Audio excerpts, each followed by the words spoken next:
Welcome back dear students. आज के इस वीडियो में हम समझेंगे properties of determinants. There are 7 properties. Property number 1 is if rows and columns are interchange the value of the determinant unchanged. जैसे कि एक डिटर्मिनेंट है, suppose according to this property अगर हम रोज को कॉलम में चेंज कर दे तो इसका वैल्यू सेम रहेगा। इट मीन्स यहाँ पे A1 B1 C1 first row में है, इसको मैं अब लिखूंगी A1 B1 C1 first column में लिखा। फिर A2 B2 C2 second row में है, इसको मैं लिखूंगी सेकेंड कॉलम में A2 B2 C2। फिर है A3 B3 C3 ये रो में है, इसको मैं लिखूंगी कॉलम में A3 B3 C3। Then value of this two determinant will be same. For example let us take an determinant 1 2 3 5 0 2 3 6 minus half. ठीक है, ये एक डिटर्मिनेंट है। इसके जो रोज है वो मैं कॉलम के प्लेस में लिख दूंगी और कॉलम को रोज के प्लेस पे लिख दूंगी। ठीक है, interchange, we will interchange rows and column. ये 1 2 3 फर्स्ट रो में है, इसको मैं लिखूंगी फर्स्ट कॉलम में 1 2 3। 5 0 2 सेकेंड रो में है, इसको मैं लिखूंगी सेकेंड कॉलम में 5 0 2 ऐसे। फिर 3 6 माइनस हाफ, इसको लिखेंगे थर्ड कॉलम के प्लेस में। ठीक है, अब आप अगर इसको इवेल्युएट करोगे जो आंसर आएगा वो इसको इवेल्युएट करोगे तो भी वही सेम आंसर आएगा। Means value of this two determinant will be same. इसका मतलब if rows and columns are interchanged the value of the determinant unchanged मतलब remains same। ठीक है, property number 2 if any two rows or columns of a determinant are interchanged then the value of the determinant changes only in sign। इसका मतलब अगर हम कोई भी दो रो को अगर इंटरचेंज करें, जैसे कि हमने सपोज R1 को R3 के साथ इंटरचेंज किया, इसका मतलब ये फर्स्ट रो है R1 और ये है R3, इन दोनों को ऐसे इंटरचेंज किया, R1 को R3 के प्लेस में और R3 को R1 के प्लेस में। अगर इंटरचेंज करके लिखेंगे तो क्या होगा, determinant changes only in sign. Means इसका अगर वैल्यू है सपोज D तो इंटरचेंज करके जो आंसर आएगा ना उसका वैल्यू होगा -D। ठीक है, इस तरह से हम R1 R3 को कर सकते हैं, या फिर हम R1 इंटरचेंज विथ R2 भी कर सकते हैं, और हम C1 कॉलम को भी इंटरचेंज कर सकते हैं, C1 इंटरचेंज विथ C2 भी कर सकते हैं, और we can also do C1 interchange with C3 और we can interchange C2 with C3। ऐसे आप कोई भी वे में इंटरचेंज अगर करते हैं, कॉलम को कॉलम के साथ इंटरचेंज करना है, रो को रो के साथ इंटरचेंज करना है। ठीक है, इफ एनी टू रोज को करना है या फिर कॉलम्स को। ठीक है, कॉलम एंड रो साथ में नहीं कर सकते हैं, C1 और R1 ये नहीं कर सकते हो आप। ठीक है, for example let us take a determinant 1 2 3 5 7 9 3 6 0। ठीक है, now I want to interchange R1 and R3।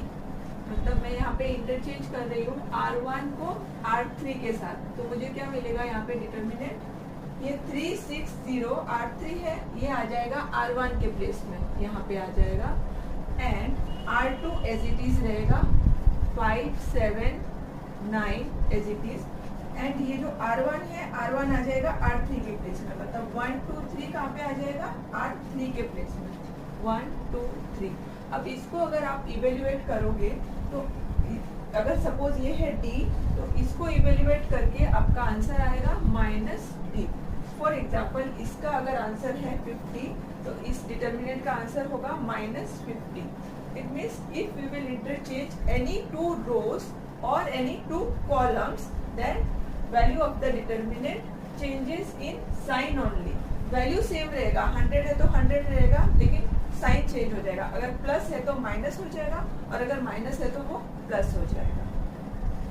सबसे easy property number 3, if any two rows और column of a determinant are identical मतलब equal then the value of the determinant is 0। Value of the determinant is 0। कब होगा? When any two रोज, मतलब अगर R1 is equals to suppose R2 है, या फिर अगर R2 is equals to R3 है ना, या फिर suppose C1 is equals to C3 है ना, और C2 is equals to suppose C3 है, then we will directly write using this property value of the determinant is equals to 0। हमें evaluate करने की जरूरत नहीं है, we can directly write value of this determinant is 0। अब ये जो मैंने एग्जांपल लिया है, यहाँ पे देखो फर्स्ट रो में मैंने क्या लिखा है, A1 B1 C1, और थर्ड रो में मैंने लिखा है A1 B1 C1, मतलब ये दोनों R1, यहाँ पे R1 इज इक्वल्स टू है R3, ये दोनों रोज इक्वल है, तो इसका डायरेक्ट हम आंसर क्या लिखेंगे, value of the determinant is 0। For example अगर एक डिटर्मिनेंट है सपोज 5 6 7 3 2 0, और यहाँ पे 5 6 7 है, इधर भी सपोज 5 6 7 है, तो इसको मैं इवेल्युएट नहीं करूंगी, मैं डायरेक्टली आंसर लिखूंगी 0। Why? Because here R1 and R3 are equal. These two are identical. Therefore, value of the determinant is 0. Another example. Suppose यहाँ पे मैंने लिखा 1 2 3 5 6 7, और यहाँ पे भी मैंने लिखा 5 6 7। यहाँ पे C2 and C3, these two are identical. Column 2 and column 3 ये दोनों सेम है, सेम टू सेम एलिमेंट्स है, तो यहाँ पे मैं इसका वैल्यू लिखूंगी directly 0। Next is property number 4। बहुत सिंपल है, देखने में आपको डिफिकल्ट लग रही होगी but it is very easy. देखो, if each element of a row और column of a determinant is multiplied by a constant k, मतलब हम अगर कोई भी एक रो या फिर कॉलम को अगर k से मल्टीप्लाई करते हैं, then the value of the new determinant, मतलब मल्टीप्लाई करके जो आंसर आएगा वो that is k times the value of the original determinant। Suppose original determinant ये है d is equals to, ऐसे ये एलिमेंट मैंने लिए हैं सारे, and d1 जो है उसको मैं लूंगी k into any रो। सपोज मैंने फर्स्ट रो को k से मल्टीप्लाई किया है, ठीक है, कोई भी एक कांस्टेंट 2 3 5 10 कुछ भी, इससे मैंने फर्स्ट रो को मल्टीप्लाई किया, और अब मैंने अगर इसको इवेल्युएट किया तो इसका जो आंसर होगा वो k times value of the original determinant, मतलब k इंटू डी। ये वाला जो डिटर्मिनेंट ओरिजिनली क्या था, d था ना डिटर्मिनेंट, तो उस वो हो जाएगा is equals to k into original determinant d। यहाँ पे लिखा है then the value of the new determinant कौन सा है, d1 is k times value of the original determinant, मतलब k into d। For example suppose 2 3 5 6 7 1 5 6 2, ठीक है।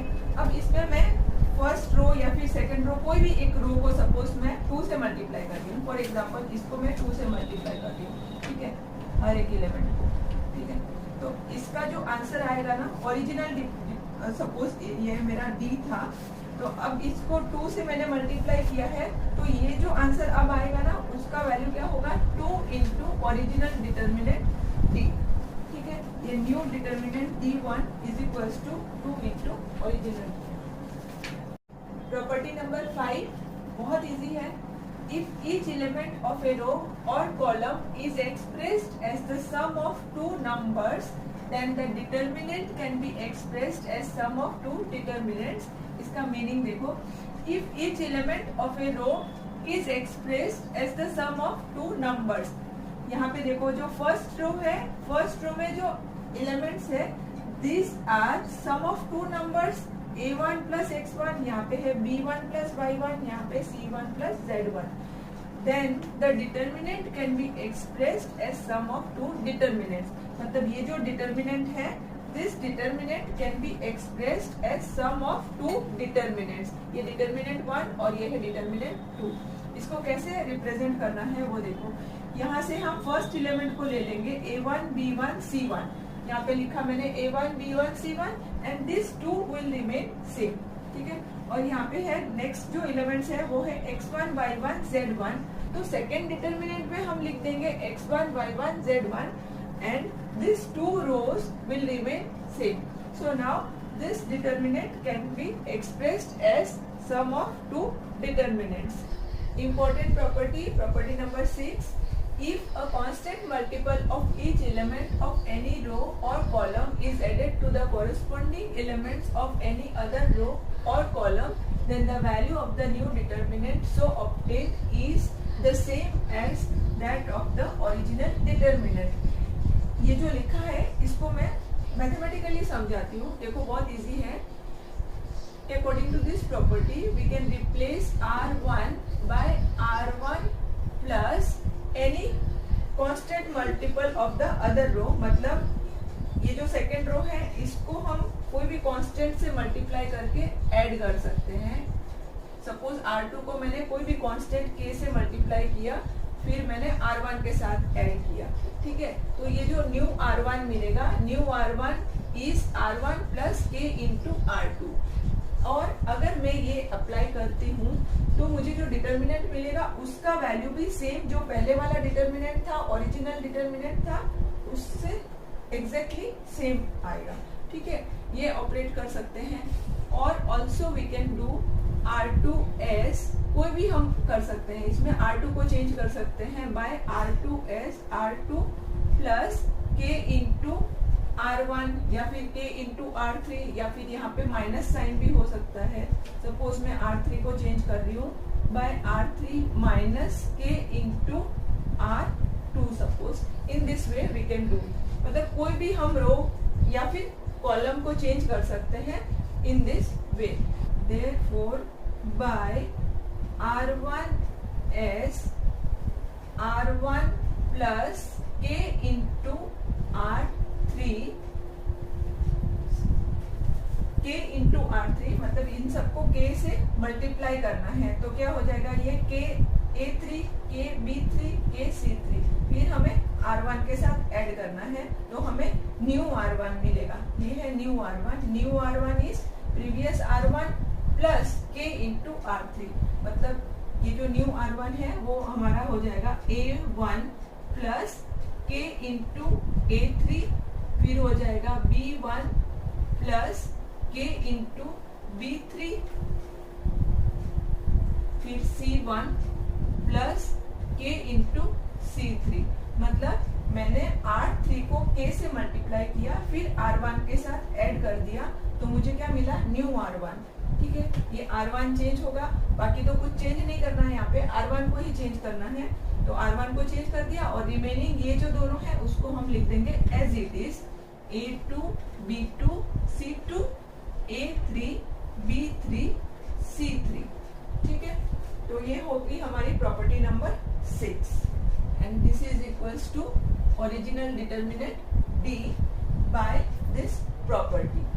मीन्स हम अगर कोई भी इस तरह का ऑपरेशन करते हैं तो जो आंसर आएगा that will be equals to the original determinant. यहाँ पे लिखा है determinant so obtained is the same as that of the original determinant. यहाँ पे मैंने रो से करके बताया है, सेम इस तरह से हम कॉलम को भी यूज करके कर सकते हैं. Let us understand it by an example. Suppose determinant D is 1 2 3 4 5 6 2 3 4. ठीक है, अब मैं यहाँ पे ये प्रॉपर्टी यूज करूंगी.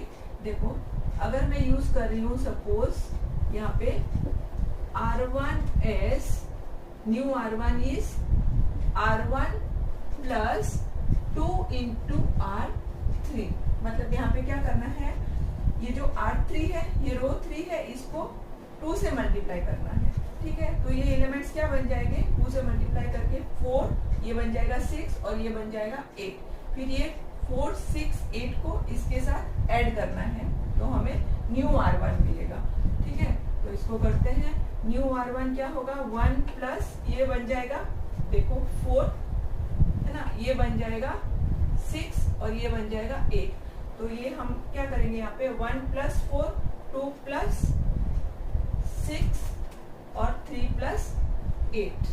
क्यों कर रहे हैं, क्योंकि हम यहाँ पे ये ऑपरेशन कर रहे हैं. R1 new R1 is R1 plus 2 into R3. तो R1 को चेंज करना है, बाकी किसी को चेंज नहीं करना है. जैसे है वैसे ही लिख देना है. 2 3, 4, ठीक है।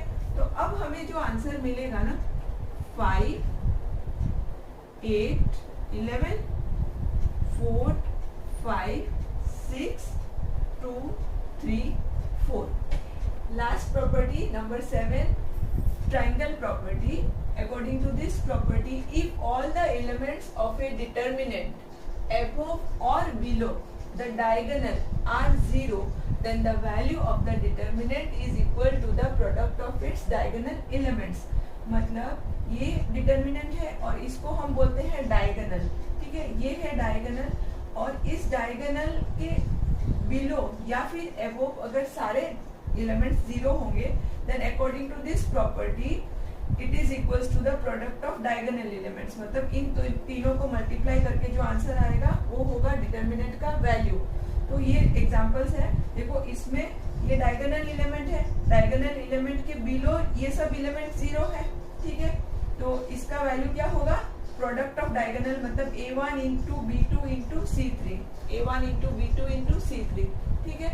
अब ये इसको देखते हैं डिटर्मिनेंट, इसमें ये डायगोनल एलिमेंट्स है, इसके ऊपर जो एलिमेंट्स है सारे 0 है, 0 0 0, तीनों के तीनों 0 है।